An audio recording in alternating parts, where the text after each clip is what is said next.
This week we show you the reports.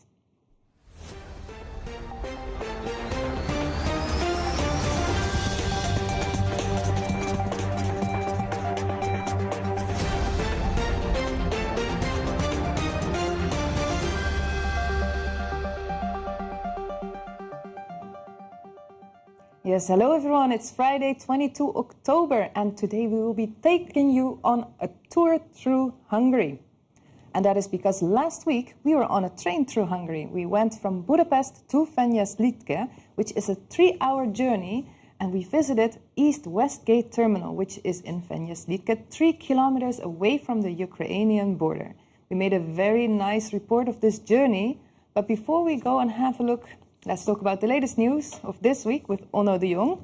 Hi, welcome. Welcome. You're from Ecorus. You're a transport consultant. Yes, that's right. And you know everything about rates and containers and supply chain. Yeah, I happen to be that indeed this morning already with your colleague from Nieuwsblad Transport. We already discussed it. So very happy to, 1 hour later, to be in your show as well. It's very handy to have 2 studios here. Welcome.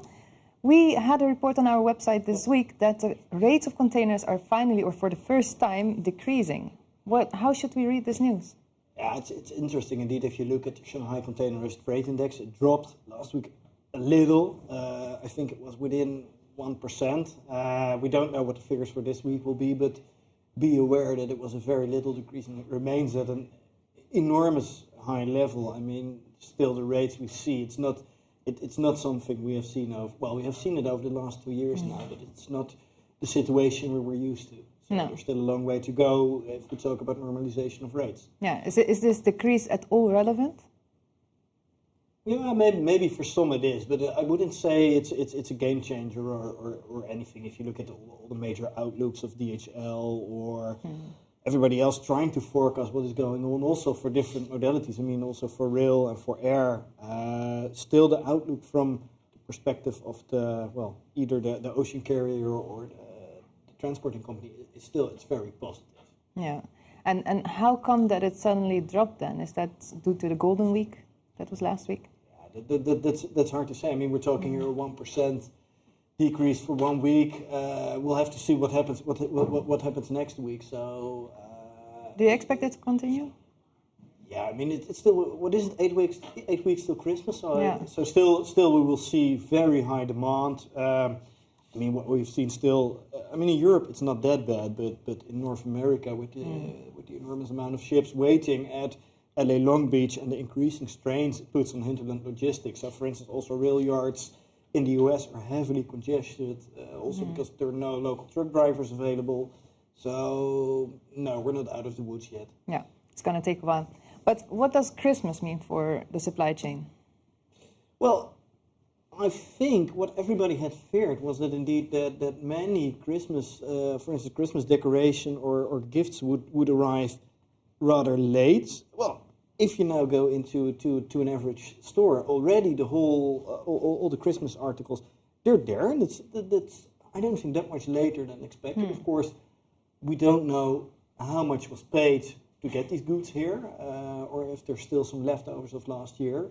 But I mean, we have Black Friday coming up. What is it? Digital Monday. We have the average Christmas season, so there still will be a very high demand for transport services. Yeah, because this is normally a peak season, right? This is a peak season. Yeah. Up until Chinese New Year, you often see indeed these very high volumes being transported, both ocean, air, rail.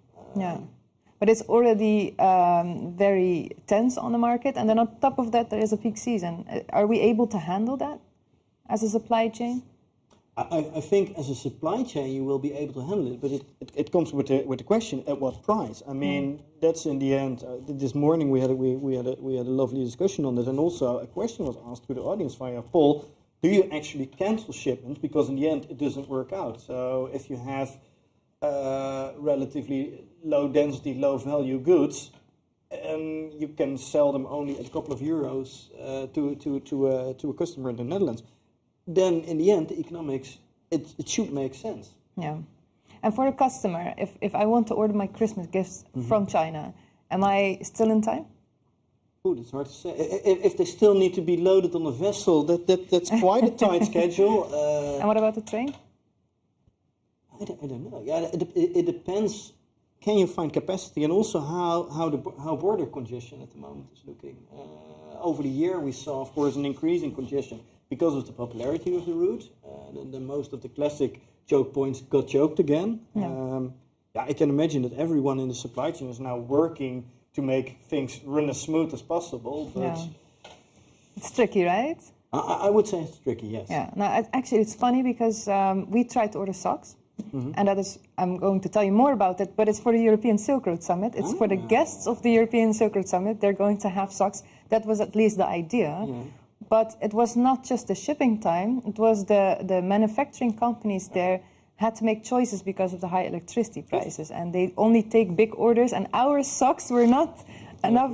Not enough. So please do attend the conference, and the order might be big enough. No, it's indeed it's now a new challenge indeed with electricity shortages in China. That indeed central government says, okay, this factory can run, this factory cannot run. It's yet another strain on the supply chain. Yeah, it's a good test actually. Maybe we should just order a few things and see what happens. And try, and then the track and trace, see what modality in the end does work to get it here on time. Yeah. Which other trends do you see at the moment? Well, at the moment you see a very interesting thing happening is that indeed ocean carriers trying to cut out the middleman. So they're in a constant debate with forwarders and logistics services company on what percentage of capacity can already be allocated beforehand, because you saw indeed now Maersk announcing, or well, they were also immediately denying it a bit, but saying we want to cut out, we want to cut out the middleman and directly negotiate with beneficial cargo. But what is that? How is that beneficial then? Well, for Maersk it is because if you said earlier this year, okay, we have an agreement for X amount of capacity on our ships for rate Y, and rate Y was much lower than what now the spot rate is, then of course there's pressure on Maersk from their internal people, hey, can you make more money out of it? And of course logistics services providers, smart as they are, say to their customer, well, we do have capacity, we charge you like 4 times they had rate they have agreed to, and that's understandable from a single business perspective, but it puts yet another pressure on the already tight supply chains. Yeah, because DP World also announced door-to-door service. Yeah, that's an interesting one also, because they actually say we can also offer rail, and of course rail is often the hardest modality to also include in these kind of things. Yeah, I'm curious to learn what the product offering will look like. I mean, worldwide launch, not yet, but I think now for quite some trades they're starting up. We'll see how that affects the market. Do you think that's a continuing trend or the beginning of a more monopoly-dominated market? Well, everyone is now, I mean, the setting up of logistics platforms and booking platforms, everyone is now doing it. And I'm interested to learn, and we will see that over time, if it will be just like you see with many of these in the platform economy, winner takes all, or you have 2 or 3 major players dividing the whole market. If we will see that, or it will be the other way around, that there will be still a lot of fragmentation. But it depends also on the market power and how all the different entities in the chain will react. Yeah, interesting. We're going to follow the trends up, and of course we're going to talk more about it at the new European Silk Road Summit. I'm sure you're going to be there. Thank you very much. Thank you. And as I mentioned, we went on a train across Hungary last week. It was on Thursday morning that me and my colleague Rob Voss boarded a train in Budapest very early at 8 a.m. and 3 hours later it arrived in Fenyestlitke on the border or close to the border with Ukraine. Now, what were we doing there? This is the construction site of the East-West Gate terminal. There's already a lot going on, but it's still a very deserted area. But still, January 2022, this is going to be an operational ground. So let's take you on a tour.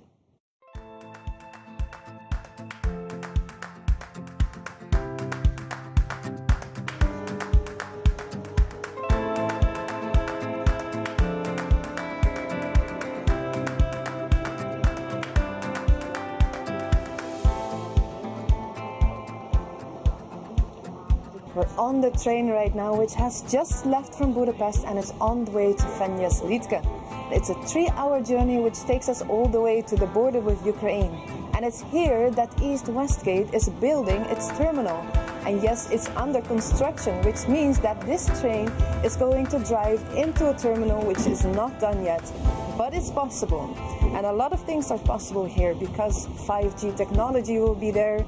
There'll be a lot of special modern equipment. I don't know what we're going to see of that, but let's just drive into that terminal.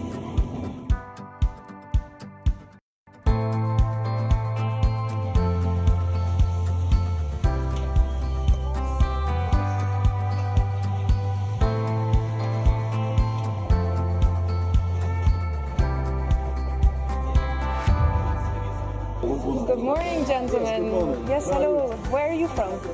From Hungary. And which company? This is Plimsoll and Fluvis. Plimsoll is a logistics service providing company. Fluvis is a shipping company.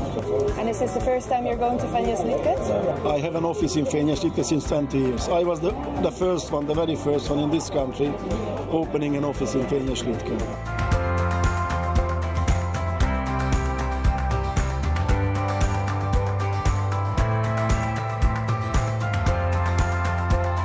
What does it mean now that this terminal is being built there? No, it's a good news, but in any way, I'm using this cross-border because this is an essential part of the logistics service providing of Hungary. It's a new niche for us, whether it works or not. So we are not dealing with containers rarely. So it's a new possibility.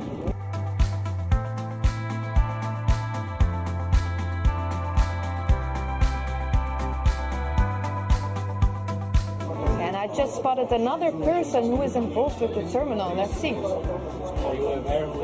Good morning. Good morning. From Camco Technologies. Camco Technologies, indeed. We are very delighted to work together with Adam Talosi and his team. So we are providing the total automation part. The site is now in design phase, in civil construction. So, but very soon, in the coming months, we are already going to install. So I think when we come back in a few months, you will already see something. So. Okay, have a good journey. Thank you very much.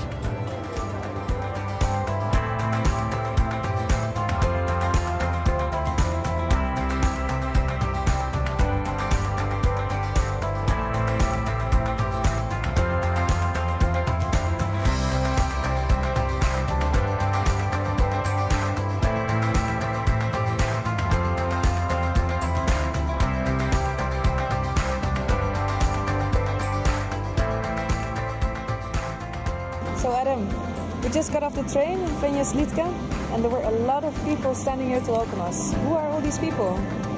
We are in the eastern side of Hungary. There are just a few towns around us. Of course, the majors visited our project, the logistics expert and also PM of Hungary, who was just introduced our project here. That's a good sign. That's a lot of high-level people, so it must be an important project. Absolute. We are very happy about the interest of people and about the interest of the experts around the world.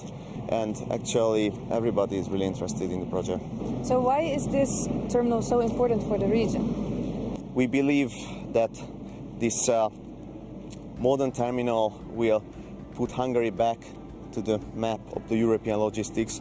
But as the MP of Hungary mentioned, that not simply the terminal will be put back to the map, but the towns, small towns of the surrounding area as well. Yeah. Now, as you can see, we are in a very deserted area still, but a lot of things are happening here. What do you see in 10 years? We have a very tight schedule, and we hold the schedule. We are moving forward as fast as we can. In the next 10 years, we also already released our idea that in the surrounding area we will start a further development of around 300 hectares, and we would like to see warehouses, manufacturing facilities and even factories around the terminal, which will make, according to our expectations, a significant amount of jobs for people in this region.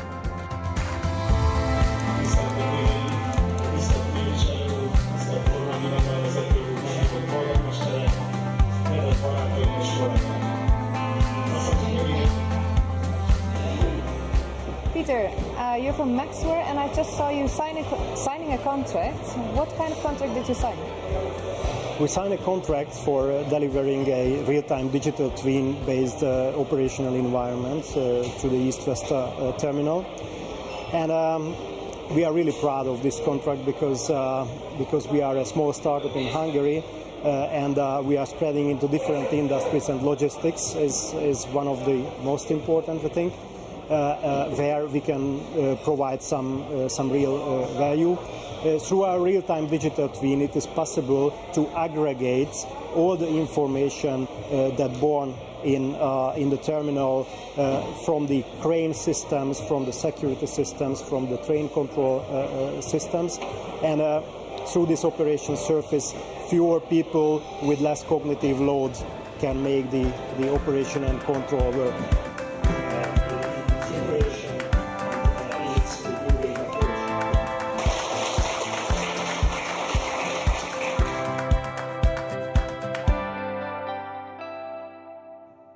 Yes, and back in Rotterdam, and as you heard in the video, there is going to be a 5G network at the terminal. And this is something that really got my attention because the area was so deserted. There was not a lot of modernization going on, but yet it is here that there is going to be a lot of new technology.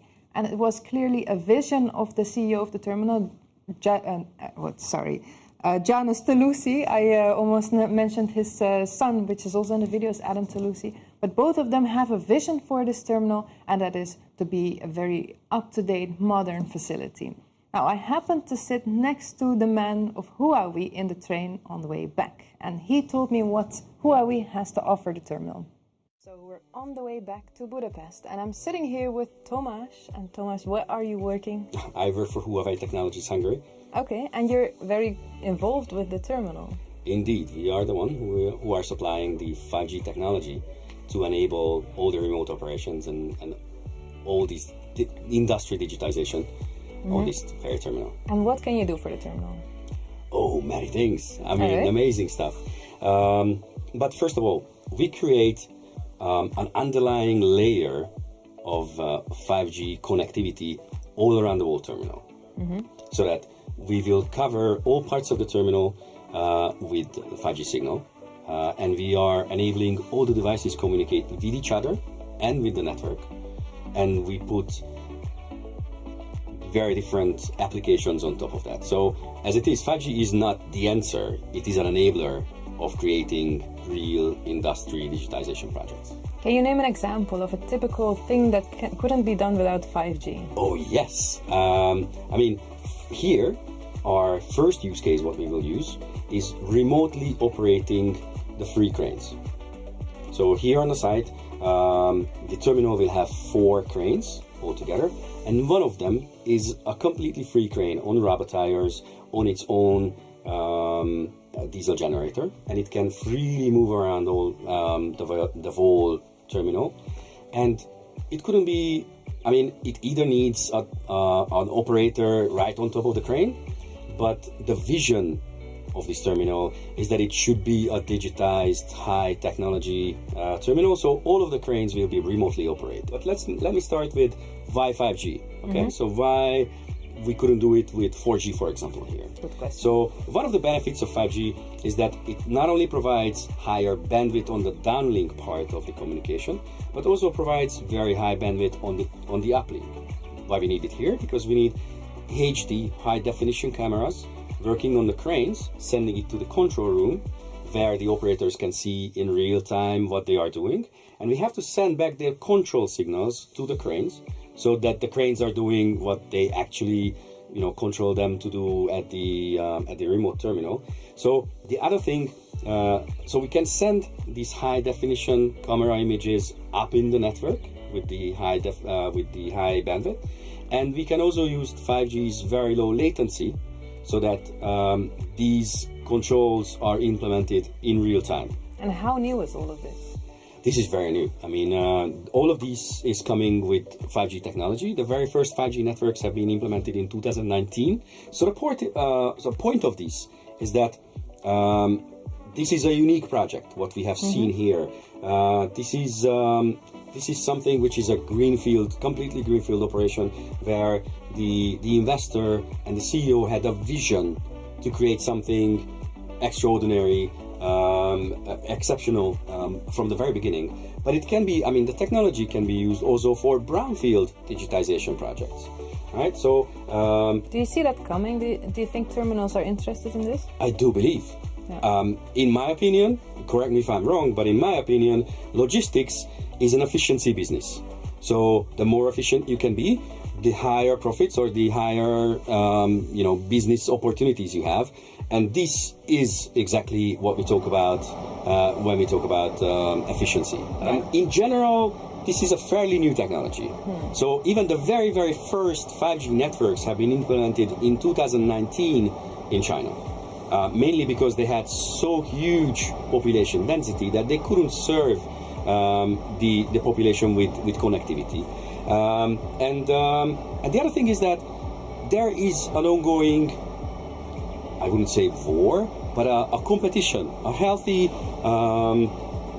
competition for industry digitization between continents. Even I would say, U.S., Europe, China, and it's really driven by efficiency.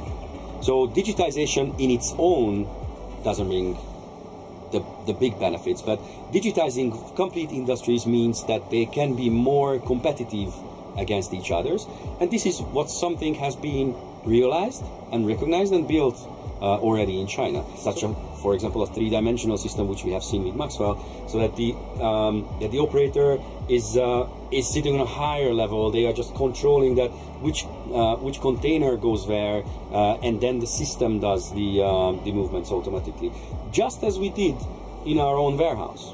You see, so the other use case which I wanted to show you is in our warehouse in Hungary. We started a little bit further in China, but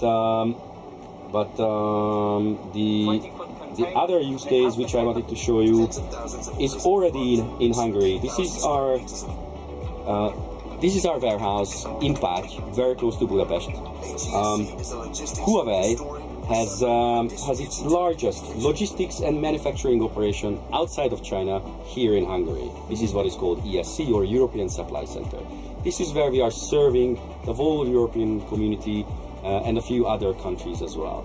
So this was the very first 5G private network project in Hungary, where we automized the logistic processes on the shop floor. So we are using automated forklifts, we are using automated high-lift forklifts, and we are using a few more technologies to optimize our operations and provide us a better environment and a much more efficiency in what we do, right? So one of the things which I wanted to show you is actually an augmented reality glass which we are using in the warehouse. Okay. This glass has a camera, a 2K HD camera on the front, and it has inside here a small display which you can see as a normal display. So we use it for further enhance our processes.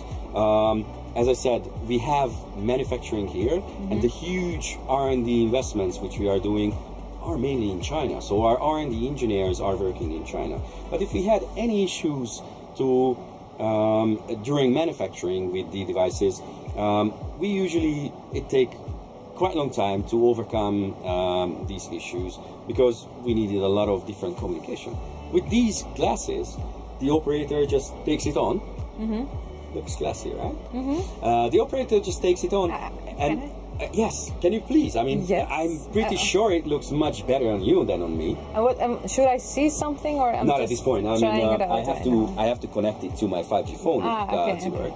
But the point is that we can shorten the time to repair things. We can make sure that things are working much more efficient. Thank you very much. It was great. Thank you. Yeah, and if you think I would like to try on those glasses, that is actually possible, because Tamas Boday is going to give a workshop at the European Silk Road Summit, and he is bringing the glasses. So sign up for the European Silk Road Summit. Now we have come to the end of this week's show, and we're of course going to be there again next week with the topic electricity prices in Rome. Please sign up like us on YouTube and follow us so you will not miss out on anything else. For now, have a good weekend. Goodbye.